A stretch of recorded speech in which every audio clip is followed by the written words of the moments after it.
Hello everyone, আসসালামু আলাইকুম। Back to another brand new video. আজকে আমি একটি সেইকো ব্র্যান্ডের অরিজিনাল একটি ওয়াচ আনবক্সিং এবং রিভিউ করে দেখাবো।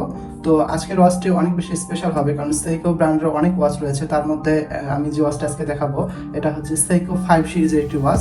তো চলুন প্রথমে আমরা ওয়াচটা আনবক্সিং করি। এই হলো ওয়াচের প্যাকেজিংটা। তো আমি ওয়াচটা দেখাই। তো দেখতেই পাচ্ছেন ফুল গোল্ডেন কালারের মধ্যে একটি Seiko5 সিরিজের একটি ওয়াচ, অনেক সুন্দর একটি ওয়াচ। ঠিক আছে, প্রিটি একটি ওয়াচ। যারা বিশেষ করে গোল্ডেন কালারের প্রতি অনেক বেশি দুর্বল, যে গোল্ডেন কালারটা অনেক বেশি লাইক করেন, আর সেটা যদি হয় সেইকো ব্র্যান্ডের, তাহলে তো কোনো কথাই নেই। তো আজকে আমি এই ওয়াচটা সম্পর্কে বেসিক কিছু ইনফরমেশন দেওয়ার চেষ্টা করব। তো দেখতেই পাচ্ছেন ওয়াচের আউটলুকটা অনেক বেশি গর্জিয়াস, হ্যাঁ। এবং ডায়ালটার দিকে দেখতেই পাচ্ছেন যে ডায়ালের যে ইন্ডেক্সগুলো নাম্বার দেওয়া আছে অনেক বেশি আই কেসিং, যেটা সেইকো ব্র্যান্ডের ম্যাক্সিমাম ওয়াচগুলোর ক্ষেত্রে এটা দেখা যায়।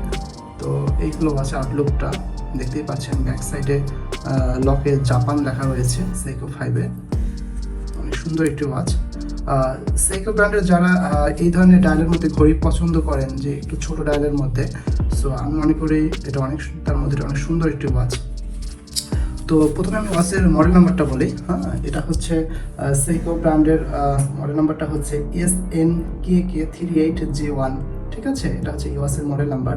সো এই ওয়াচের যে ডায়াল কালারটা দেখতে পাচ্ছেন, এটা হচ্ছে ফুল গোল্ডেন কালার, এবং যে ডায়ালের যে ক্রিস্টাল যেটা রয়েছে এটা হচ্ছে স্ক্র্যাচ রেজিস্ট্যান্ট সেমি সেপিয়ার। ঠিক আছে, যেটা অনেকেরই একটা কৌতূহল থাকে যে গ্লাসটা সেপিয়ার কিনা। আর যে বেজেলটা যেটা রয়েছে দেখতে পাচ্ছেন ফুল গোল্ডেন কালারের মধ্যে, এটা একদম ফিক্সড বেজেল। এবং এটার যে কেস সাইজটা হচ্ছে 39 mm, এবং এর থিকনেসটা এটার সাইজ হচ্ছে 11 mm, এবং ফুল ম্যাটেরিয়ালস হচ্ছে স্টেনলেস স্টিল। ওকে, আর এই ওয়াচের যে আমি ব্যাক সাইডটা যদি আপনাদেরকে দেখাই, দেখতে পাচ্ছেন ব্যাক সাইডটা ফুল ট্রান্সপারেন্ট ব্যাক সাইড, যে মেকানিক্যাল যে ওয়াচ এটা দেখতেই পাচ্ছেন। এবং দেখতে পাবেন যে ব্যাক সাইডে লেখা রয়েছে মেড ইন জাপান। ঠিক আছে, এবং ওয়াটার স্ট্যান্ড রয়েছে স্টেনলেস স্টিল। ঠিক আছে, এবং এই ওয়াচের যে মেশিনারিগুলো সব কিছু দেখতে পাচ্ছেন এটা ট্রান্সপারেন্ট হওয়ার জন্য। তো অটোমেটিক ঘড়িগুলো দেখা যায় ম্যাক্সিমাম এরকম ট্রান্সপারেন্ট হয়ে থাকে। তো যেহেতু এটা একটা অটোমেটিক ওয়াচ, এই জন্য এটার ব্যাক সাইডটা ট্রান্সপারেন্ট। আর এটা যে ইঞ্জিন যেটা ইউজ করা হয়েছে Seiko7S26। ঠিক আছে, এটা যে ইঞ্জিনটা ইউজ করা হয়েছে, এই ইঞ্জিন নাম্বারটা কিন্তু ব্যাক সাইডে দেওয়া রয়েছে। আর এই ওয়াচটার ফাংশনের কথা যদি আমি বলি, তাহলে দেখতে পাচ্ছেন যে ডেট, মিনিট, আওয়ার এবং সেকেন্ড রয়েছে। আর সবচেয়ে ইন্টারেস্টিং পার্ট হচ্ছে যে এই ওয়াচটা কিন্তু লুমিনাস রয়েছে, যে কাটাগুলোতে বা ইন্ডেক্স নাম্বারগুলোতে এগুলোতে ফুল লুমিনাস পাবেন আপনারা। আর এই ওয়াচটার ওয়াটার রেজিস্ট্যান্স হচ্ছে 30 মিটার। ওকে, আর এই ওয়াচটার যে ব্যান্ডেজ দেখতে পাচ্ছেন, এটা হচ্ছে ফুল স্টেনলেস স্টিল ম্যাটেরিয়াল। ঠিক আছে, গোল্ডেন কালার, এবং এটার ব্যান্ডউইথ হচ্ছে 20 mm। ওকে, আর আমি লকটা আপনাদেরকে দেখাই, যেটা প্রথমেই আপনাদেরকে দেখাইছিলাম। এই হলো লকটা, Seiko5 জাপান লেখা রয়েছে।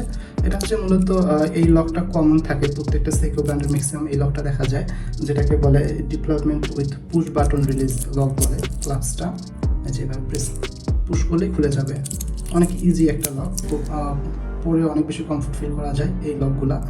সো এই লকটা ইউজ করা হয়েছে। তো সব মিলে আমার কাছে ঘড়িটা অনেক বেশি স্পেশাল মনে হয়েছে, কারণ ফুল গোল্ডেন কালারের মধ্যে এই ধরনের ঘড়ি খুব কমই পাওয়া যায়। দেখা যায় যে ডিজাইন থেকে শুরু করে সব কিছু লুকটা অনেক বেশি খুব বেশি অ্যাট্রাকটিভ করছে। যেহেতু এটা ক্যাজুয়াল স্টাইলিশ একটা ওয়াচ, তো আমি মনে করি যে Seiko5 সিরিজগুলোর মধ্যে এটা একটি অন্যতম। তো আশা করি আজকের ভিডিওটি এই ঘড়িটা অনেক বেশি আপনাদের ভালো লেগেছে। তো আজকের ভিডিওটি এই পর্যন্ত, দেখা হবে অন্য কোনো ওয়াচের আনবক্সিং রিভিউ নিয়ে। তো সে পর্যন্ত সবাই ভালো থাকবেন। Thank you.